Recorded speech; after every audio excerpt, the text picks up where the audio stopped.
Di po ating pumuksan ang ating mga Biblia sa yung pong scripture reading natin. Exodus 33 and verses 7 to 11. Ulitin lang po natin yung nasa natin.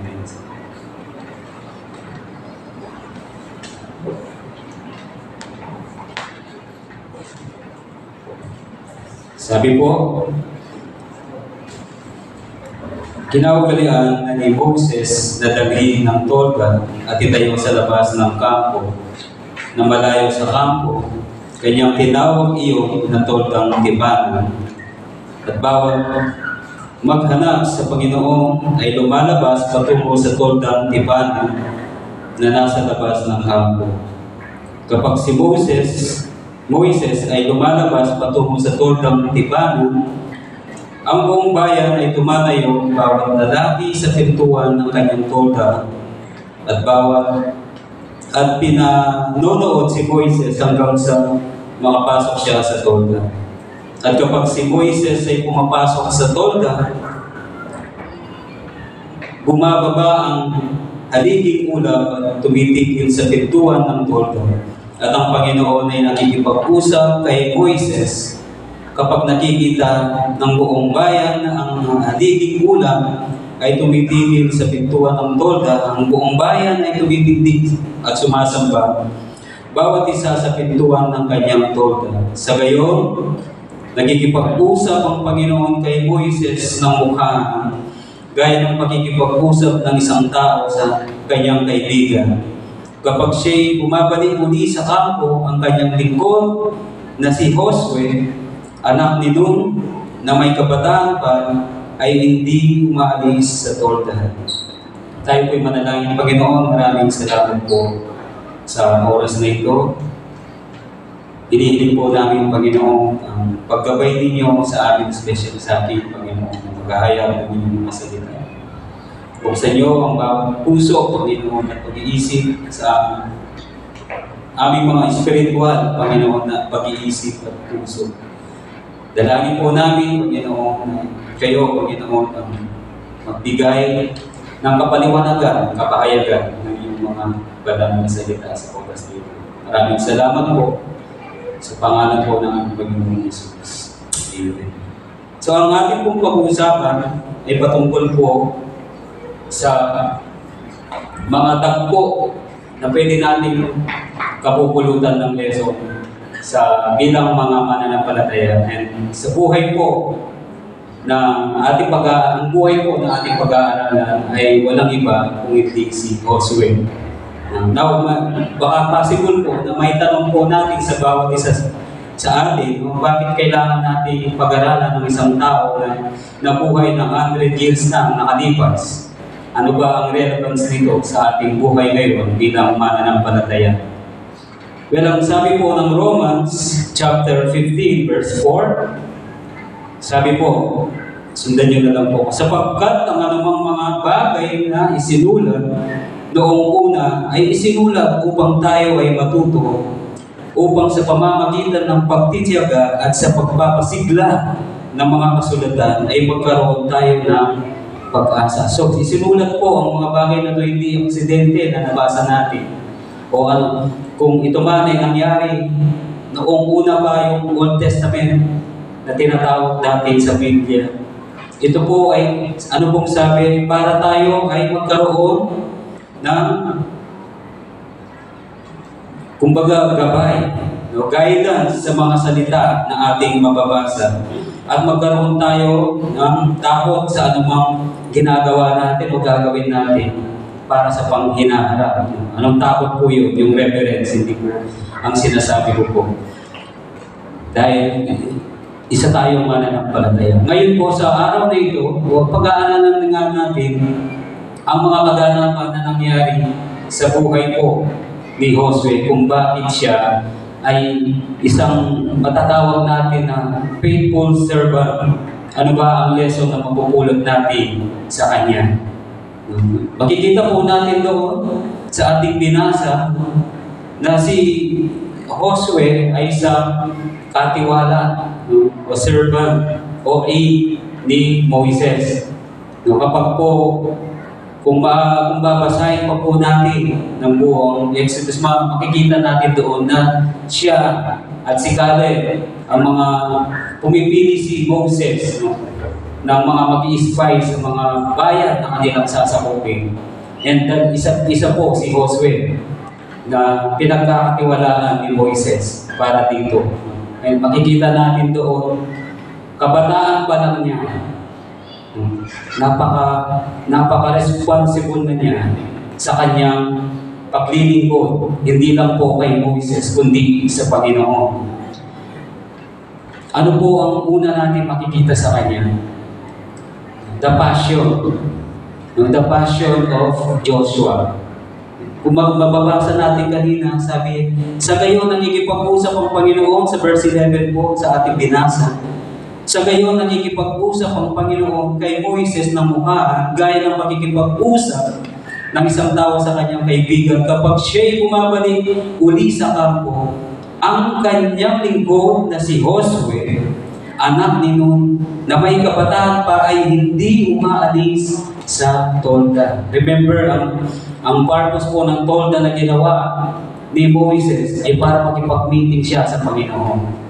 Alam niyo po ba, ang naging isang sikreto kung bakit pinagkatiwalaan din ng Panginoon si Josue para noong mamatay, o sabihin na natin wala na sa pagiging leader si Moises, ang pinili po niya ay si Josue.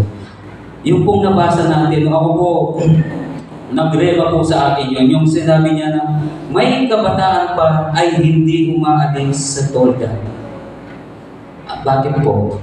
Ako pong nakita ko doon, meron siyang nakita roon na talagang pinakakailangan ng isang tao para mabuhay, para mag-success, at para magkaroon ng landas sa anumang hinaharap niya. Ano po yun? Yung presensya ng Panginoon.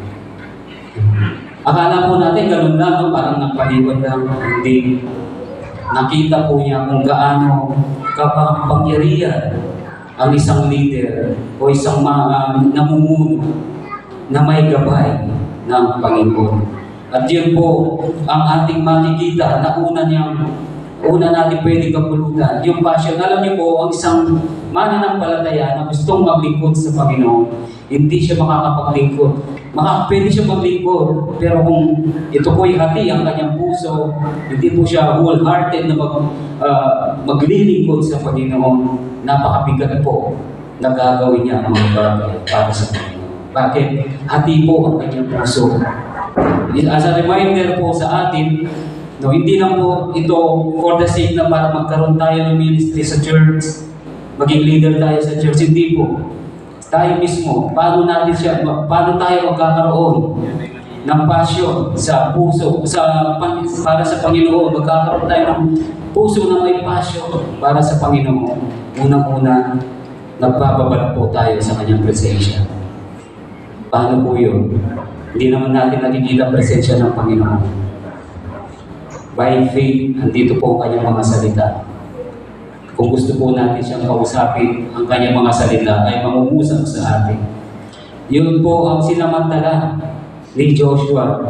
Nung kapag pumapasok po si Moises, sumusunod siya doon at hindi po siya umaalis. Sinasamantala niya. Alam niya, kapag ang presensya ng Panginoon ay nasa kanya, no? Siya'y protektado. Kapag ang presensya ng Panginoon ay nasa kanya, alam niya kung ano ang kanyang gagawin. At alam niya na itong Panginoon na pinaglilingkuran ng kanyang leader na si Moises ay Diyos na buhay.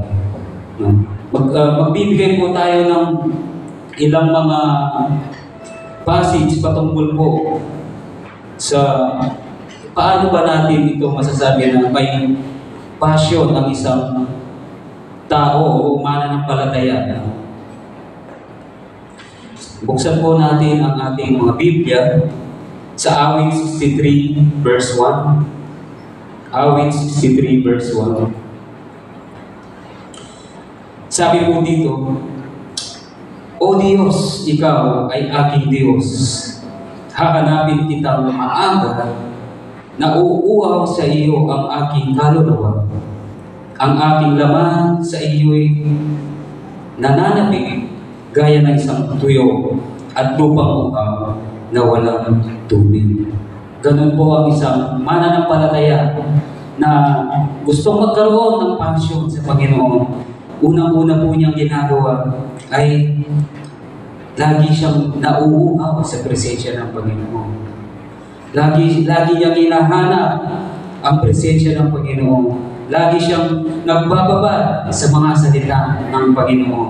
Bakit? Meron po ang isang tuyo, meron po sa space sa ating puso. Ako naniniwala ako, meron pong space sa ating puso na talagang nilagay ng Panginoon yan na empty. Bakit?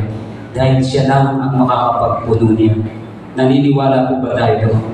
Kaya minsan mararamdaman natin, meron nga tayong mga material na bagay, mga salabiman yan, anumang bagay na pwede magpapasaya sa mundo o sa tao. Pero makikita natin, may kulang pa.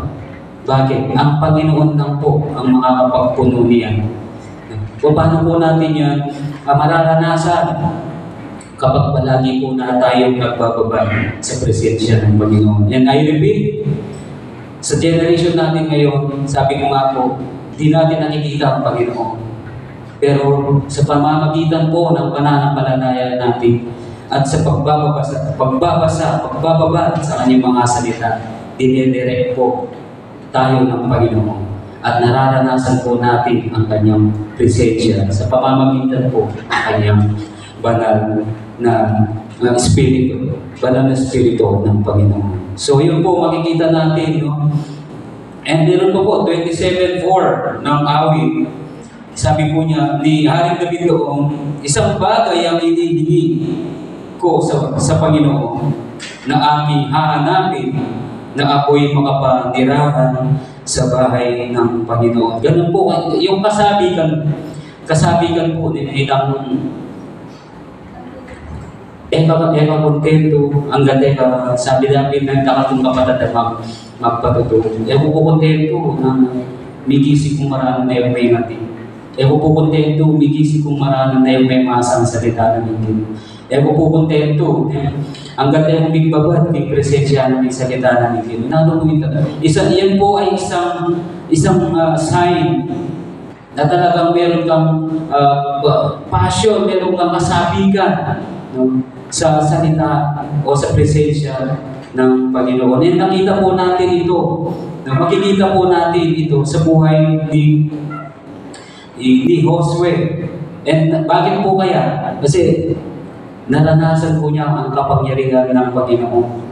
I believe naranasan niya una yung paglabas ng mga Israelita sa Ehipto sa pamamagitan po ng kapangyarihan ng Panginoon, yung pagtawid sa dagat, pula, at ang paggabay pa ng Panginoon nung nasa mismong disyerto sila.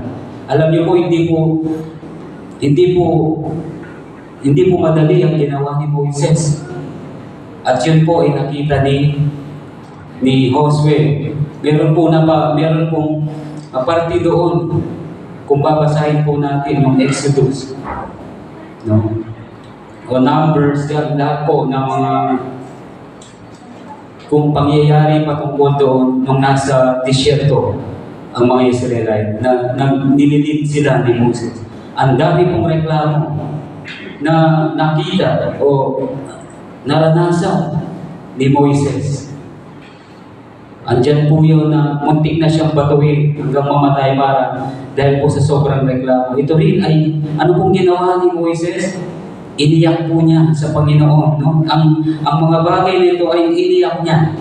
At yan po ay nakita rin niya ni Josue. Kaya napakahalaga din po na maging impluwensya ang bawat isa sa atin para mapalakas ang kapwa nating mananampalataya. Hindi ko po sinasabi na dapat maging perfecto tayo. Hindi. Dapat yung kapatid sa atin, kapag lumapit sa atin, mapapalakas natin espiritu. At ganito po, kaya naniniwala ko, naging inspirasyon ito ni Joshua, ni Josue, kaya siya nagkaroon ng passion. No?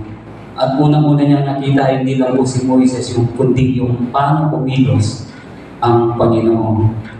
At paano nire-respeto ni Moises ang Panginoon. So yun po, no, isang katangian na makikita natin at pwede natin makuha o ma-apply sa ating buhay bilang mananampalataya ngayon. Sabi ko nga po kanina, 100 years na nakaraan ng nabuhay ang taong ito. Pero yung influence po niya, kaya naisulat ay believe para po kapupulutan natin ito ng kalakasan, ng aral, at encouragement bilang mananampalataya. At ang pangalawa po na pwede natin makuha o pwede natin kapupulutan sa paglakad ni Joshua bilang A ay ang perspective niya. Ano po yung perspective? Yung pananaw. Ano pong ibig kong ipunto dito? Sige po, para po makuha natin ang konteksto nito, buksan po natin ang ating mga Biblia sa Aklat ng Bilang. Chapter 13 po, 27 to 33. Ulitin ko po, no?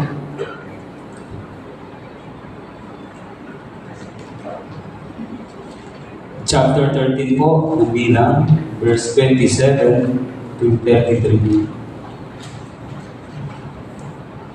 Sabi po dito,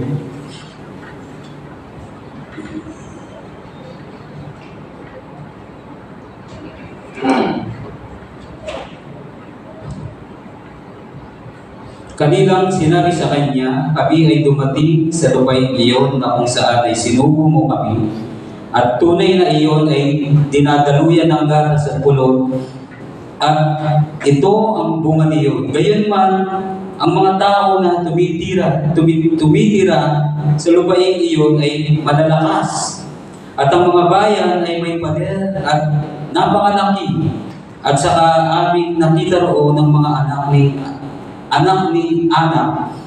Ang Amerikita ay naninirahan sa lupain ng Negev. Ang mga Eteo, ang mga Jebuseo, at ang mga Amoreo ay naninirahan sa mga bundok.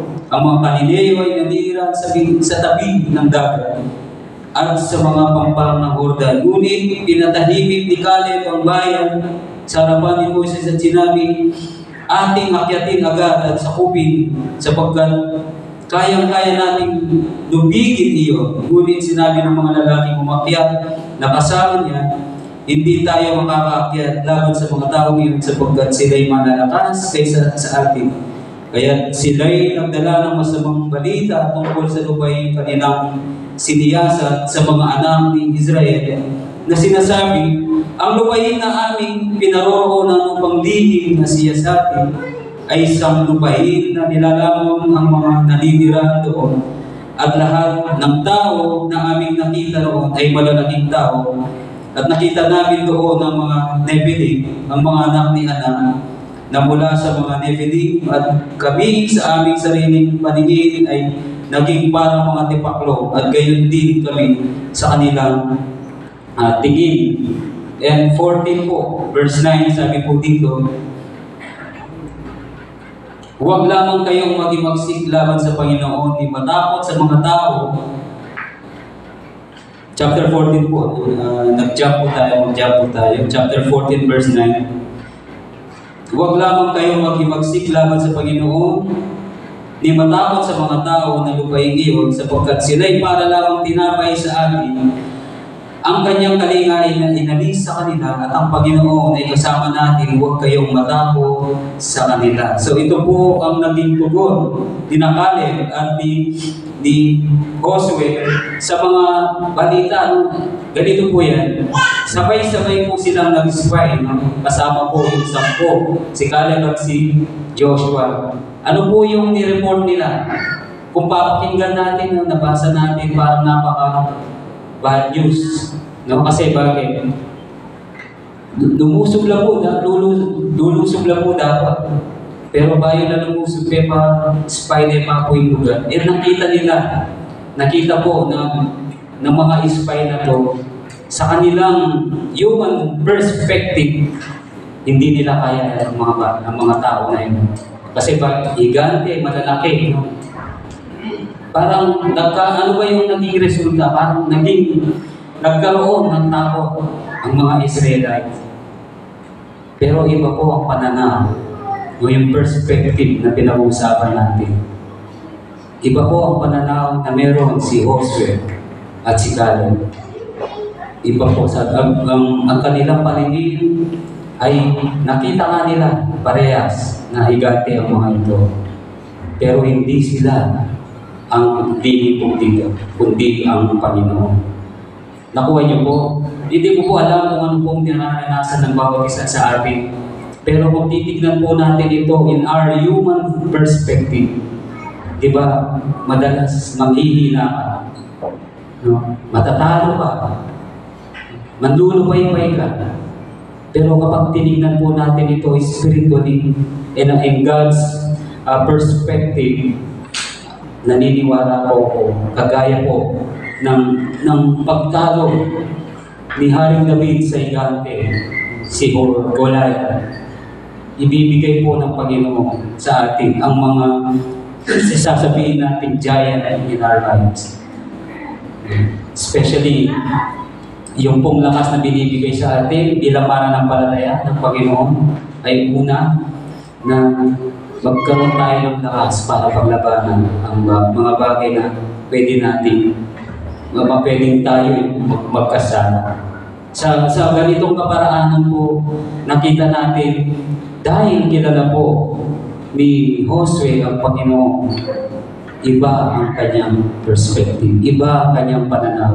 Pagdating sa anumang bagay, especially sa labanan, tayo po ba naniniwala tayo na everyday we are in a battle?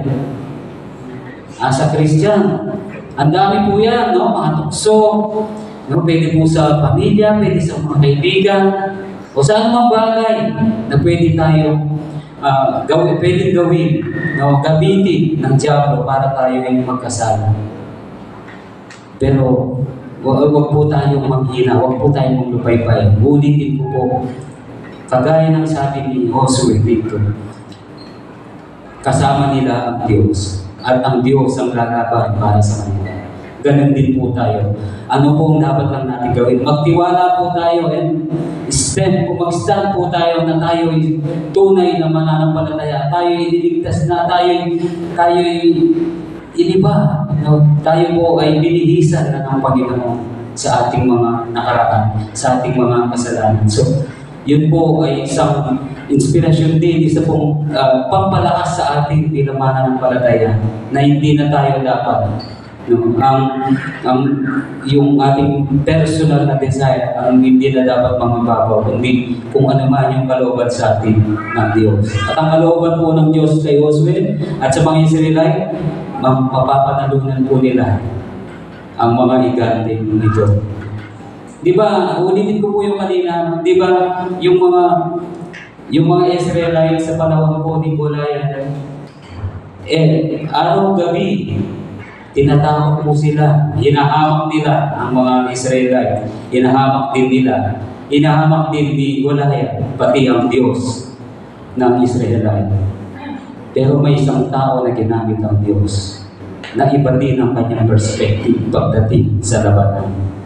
Sabi niya, ang hawak mo ay espada, sa pamamagitan ng tirador na ikipungkay, ng sling, ng isang bato, nang papatayin kita, pupugutin ko ako. Something like that. Hindi po ang sariling lakas ang tinignan ni Haring David, kundi ang kapangyarihan, ang pangalan ng Diyos na buhay. At yun po ay binigyan din ang tumalo at nagpanalo kay Haring David at nakapatay kay Goliath. Amen po. Kaya tinanong ko po ang bawat isa kanina, meron po ba tayong giant na hinahanap sa buhay natin ngayon? As a Christian, dapat po, iba po ang ating pananaw. Iba po ang ating way of response pagdating po sa mga bagay na ito. Hindi po sinasabing hindi ka na magkakaproblema. Sinasabi ko lang, pagdating ng mga problema, pagdating ng mga pagsubok, pagdating ng tukso, meron kang lakas na mapagkukuhanan. Yan po ang lakas na manggagaling sa ating Panginoon. Amen po. So yun po, no? Ang nakita po natin, una, yung passion na meron si Joshua. Ito yung pangalawa, yung dahil po meron siyang passion, meron siyang naniwala sa Diyos, na iba po ang pananaw niya pagdating sa mga bagay dito sa sanlibutan. No? At especially po, sila lagi bumigera noon para maka-capture ang mga bagay, ang mga lugar. Pero ang Diyos po ang pinaniniwalaan nila na laging namumuna sa kanila. At ang pangatlo po na pwede natin kapupulutan ay mababasa natin sa Joshua chapter 1.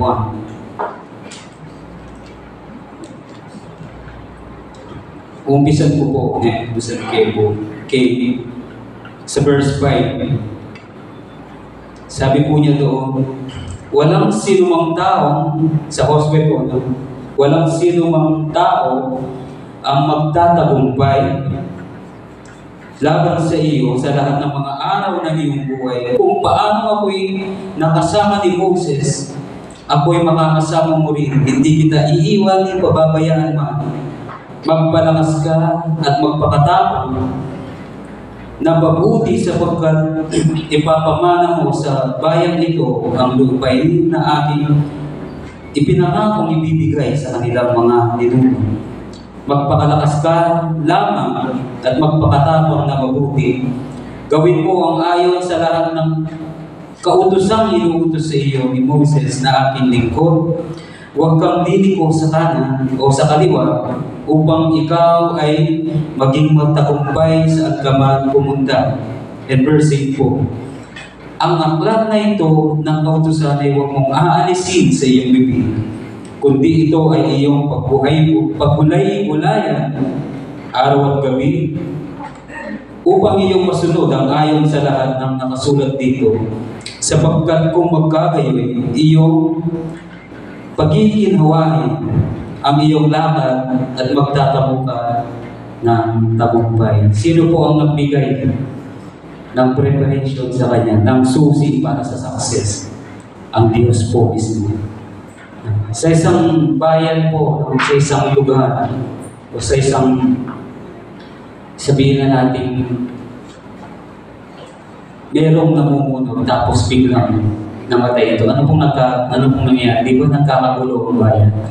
Halimbawa yung namatay sa presidente, magugulo po rin, pati buong bansa. Bakit? Alala po, itang manimuno ka rin. Kasi madalas may sasamang tempo ng ninong mag-take over. Pero ngayon po, dahil kung babasahin po natin from 1, nangyari na nga po pagkamatay ni Moises, nalingkod ng ating Panginoon, at dumating po ang pagkakataon, ang tamang panahon para kay Josue na mag-take over sa pagiging leader po ng Israel. Pero napakasarap po dito. Kung ang isang tao hindi niya alam kung paano magsisimula, kung paano pangungunahan ang isang grupo, ang mga tao na ipinagkatiwala sa kanya ng Panginoon. Ang napakasarap po dito ay ang Diyos mismo ang nagbigay ng susi para maging successful. Sabi po niya, hindi kita ayun po yung pinakamasarap, no? Hindi kita iiwan, hindi pababayaan mo. Magpakalakas ka at magpakatapang. Bakit po? Alam po ng Diyos ang limit ng bawat isa sa atin. Pero what a comfort message po galing mismo sa ating Panginoon na tayo magpalakas, na tayo magpakatatag kapag tayo po ay ganyan tinawag o pangunahan man anumang bagay po dito sa mundo. So, nakikita po natin dito ang pinaka-highlight po ng utos ng Diyos para magkaroon siya ng success ay ang pagbulay-bulayan po niya ang kanyang mga salita, ang kanyang mga utos. No? Yun po yung preparation na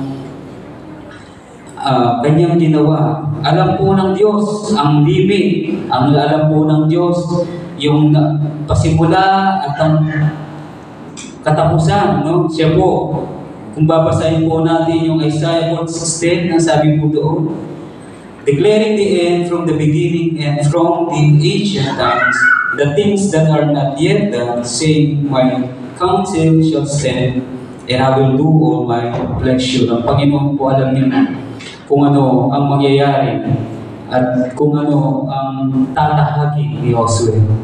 Pwede po natin ito i-apply sa atin. Yes, pwede po. Kung tayo po, sigurado tayo na tinanggap natin ang Diyos, sigurado tayo na anak tayo ng Diyos.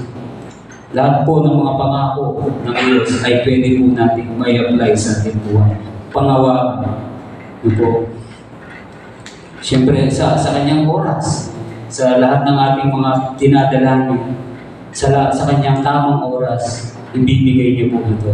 And alam naman po ng Panginoon kung hindi natin talaga ito kailangan. Kaya, ang pinakasusi po, sabi niya, ang aklat na ito ng kautusan ay huwag aalisin sa iyong bibig, kundi ito ay iyong pagbulay-bulayan. Hindi lang po niya sinabi na kundi ito ay iyong basahin, kundi pagbulay-bulayan. So merong something po tayong gagawin. Yung deep na malalim na pag-aaral.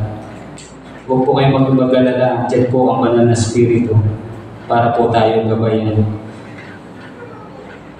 At alam niya po, no, na darating ang araw na nakita po natin na papalitan niya si Moises. And dahil po pinili niya si Josue, binigyan po niya ng mga instruction kung paano po ito mamuhay.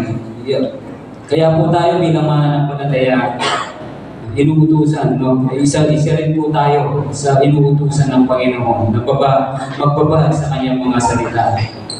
Bakit lahat po ng way nandoon para mag-success si Josue? Pero ang maganda po doon, yung pangako ng Diyos, hindi niya iiwan si Josue. And it remind me po nung magpaalam ang ating Panginoong Yesus sa 12 lagan at inutusan niya para mag-evangelize, ikalat po ang mabuting balita. Ano po ang sabi niya doon? I will be with you. Ang Diyos po, tapat siya sa kanyang mga pangako. Although madalas tayo po hindi tapat sa kanya. Pero 100% po, lahat ng pangako ng Diyos ay gagawin niya.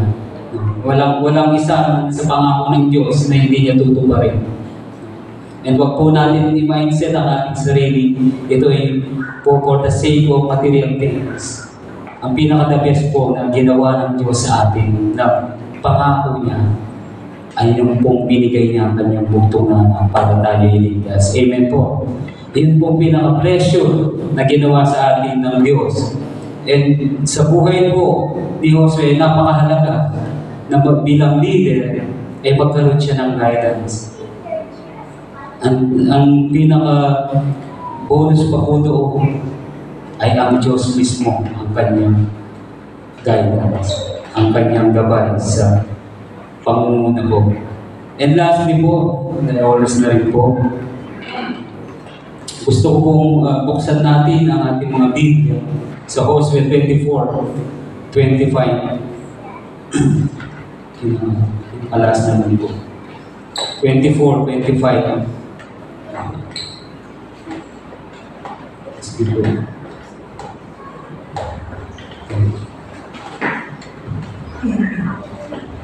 Ito po yung sabi ko. Kaya nagipagtipan si Josue sa bayan ng araw na iyon at gumawa ng mga tuntunin at batas para sa kanila sa Shechem. Isinulat ni Josue ang mga salitang ito sa aklat ng kautusan ng Diyos at siya'y kumuha ng malaking bato at inilagay sa ilalim ng ensina na nasa tabi ng sanktuaryo ng Panginoon. Sinabi ni Josue sa buong bayan, tingnan ninyo, ang batong ito ay magiging saksi laban sa atin, sapagkat narinig dito ang lahat ng mga salita ng Panginoon na kanyang sinalita sa atin. Kaya ito'y magiging saksi laban sa inyo kapag itinakwil ninyo ang inyong Diyos. Sa gayon, pinuwi ni Josue ang bayan patungo sa kanilang pamana. Ayan, bayan po yun. Ito po, sorry. Magbalita po kayo ng minuna. 24, chapter 24 po.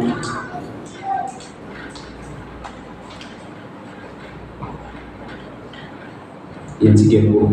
Tinipo ni Josue lahat ng mga alipin ng Israel sa Shechem at tinawag ang matatanda ng Israel at kanilang mga pinuno at mga hukong. So ito po yung pangyayari na dahil po nasakop na nila ang Jericho, ngayon po magpapaalam na dahil nasa huling yugto na ng buhay niya si Josue. At sinabihan po niya yung mga matatanda at yung mga Israelites kung ano yung pinagbabawal ng Panginoon. Kung babasahin niyo po yan from verse 1 to 11, makikita niyo po doon yung mga sinabi na ni Josue sa kanila patungkol sa kabutihang ginawa po ng Diyos sa kanila. Nung magbuhat po nung una hanggang sila'y magtagumpay. Kaya po nakikita natin dito na napakahalaga rin na bilang mananampalataya ay tinatanaw po natin ang kabutihan ng Diyos. Mas marami po ang kabutihan ng Diyos na binigay o ginawa niya sa ating buhay kaysa sa mga bagay na nakikita natin negative. At ang pinakahuli po na proclamation na sinabi po niya ay makikita natin sa 24 verse 15. Sige po, verse 15. Ang sabi po niya doon, para po makita. Ngayon, kung ayaw ninyong maglingkod sa Panginoon, ay piliin ninyo sa araw na ito kung sino ang inyong paglilingkuran. Kung ang mga Diyos na pinaglingkuran ng iyong mga ninuno sa kabilang ng ilog, o mga Diyos ng mga Amoreo na ang lupain nila ay inyong tinitirahan. Ngunit sa ganang atin at sa ating sambahayan, kami ay maglilingkod sa Panginoon. Napakasarap po na statement. Bilang tao na naranasan niya ang kabutihan ng Diyos, tayo po, masasabi natin sa ating sarili, ako at ang aking bayan o sambahayan ay maglilingkod sa Diyos. Bakit po? Nakita niya yung kabutihan ng Diyos. Although napakatigas ng mga ulo ng mga bayan ng Israel, pero nakita pa rin po ang mercy, ang justification na ginagawa ng Panginoon sa kanila at ang gabay na binibigay. Kapangyarihan, nararanasan pa rin po nila ang kabutihan ng Diyos. Panghuli lang po, sinasabi ko po yung po pinabasa ko ito, gaano ako kaseryoso, gaano ako ka-sure na ang salitang ito ay confident akong masasabi ko ito muna sa aking sarili, sa aking pamilya, sa mga tao na nakapaligid sa akin. Tignan niyo po, sinabi ni Josue dito, babasahin niyo po yung po. Lahat ng mga Diyos-Diyos pinapataboy niya. At sinabi niya kung ano ba ang naging resulta ng katigasan ng mga Israelite. Alam niyo po, yung edad na nakapasok po sa Israel, bayang pinangako ng Diyos, ay yung edad nila, yung mga 20 years below. Yung pong mga matatanda doon na matitigas ang ulo, Yung hindi naniwala sa mga balita nila Josue at Caleb, yung hindi naniwala sa mga proclamation na ginawa nila patungkol sa kapangyarihan ng Diyos, lahat po yan ay hindi nakaabot sa bahayang pinangako ko, sa promise na. Ano pong relevant, ano po ang kumbaga relevant ito sa atin? Ano ba yung, kung ito i-apply natin ito, paano po ba natin ito Panginoon? Mga kapatid, kung meron pa rin po tayong mga tinatago na Diyos-Diyosan sa ating sarili, ito na po yung tamang oras na pag-aralan natin. Ito ba ikakapahamak? Sigurado, ikakapahamak po natin bilang mananampalataya. Hindi rin po ito kagustuhan ng Diyos na magkaroon tayo ng sariling Diyos sa ating mga puso, kundi siya lang ang dapat natin paglingkod.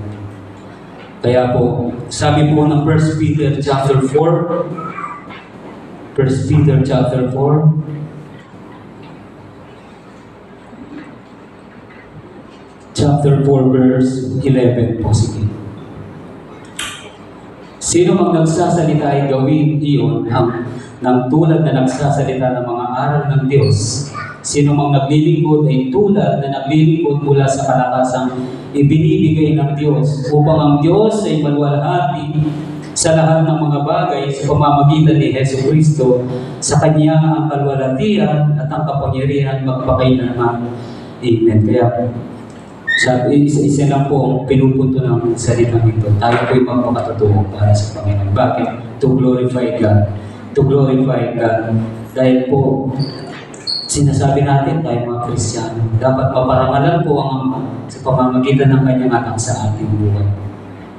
Tayo po ay umawit ng last song para po bago po tayo magiging.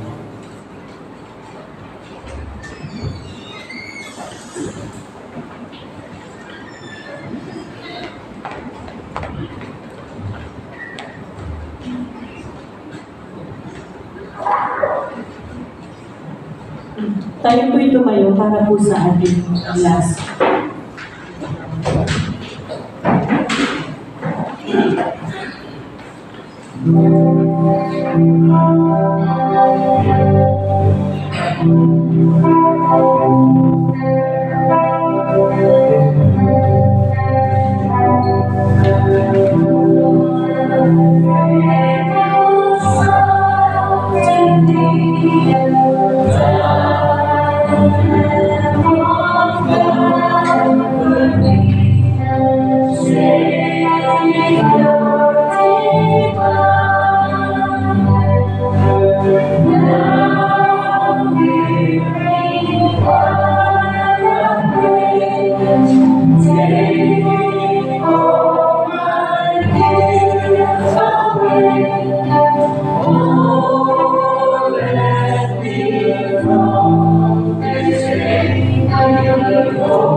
Manalangin po tayo, Panginoon. Maraming salamat po sa paggabay ninyo sa amin, sa kabuuan po ng aming gawain sa araw nito. Maraming salamat din po sa salita ninyo na binahagi sa amin sa araw nito. Nawa, Panginoon, ito yung may pagmuhay namin bilang mananampalataya sa panahon nito, Panginoon. Dalangin din po namin na maging ilaw po kami muna sa aming sambahayan at sa buong mundo, Panginoon. Dahil ito po ang barangan para po maparangalan ka sa buhay namin. Maging ilaw kami sa libutan. Dalangin din po namin, Panginoon, kung meron pa po na nakatago sa amin na pwede, Panginoon, magpakunwari sa amin bilang mananampalataya. Kailangan po may kapangyarihan na magtanggal dito. Fully-hearted ng Panginoon, alay po namin ito sa inyo. Kayo po ang tumunaw ng mga bagay na ito na pwedeng maging sagabal pa rin sa ating pananampalataya. Dalangin po namin, Panginoon, ang mga may karamdaman, kayo po magpagaling sa mga kapatid, kayo po lalo nakakaalam sino sila sa mga kapatid namin wala ngayon, Panginoon. Dalangin po namin kung inyong loloobin sa susunod na gawain namin, Panginoon, kayo ay makasama namin sila. Kayo po ang mag-ingat sa bawat isa sa aming pansamantalang pag-iwan. At lahat po, Panginoon, ang aming mga napag-aralan ay maitago namin sa aming mga puso. Maraming salamat po. Ito pong lahat ay aming isabot dalangin sa matamis at makapangyarihang pangalan po ng aming Panginoong Yesus. Lahat po tayo magsabi ng Amen. Good morning po. God bless you.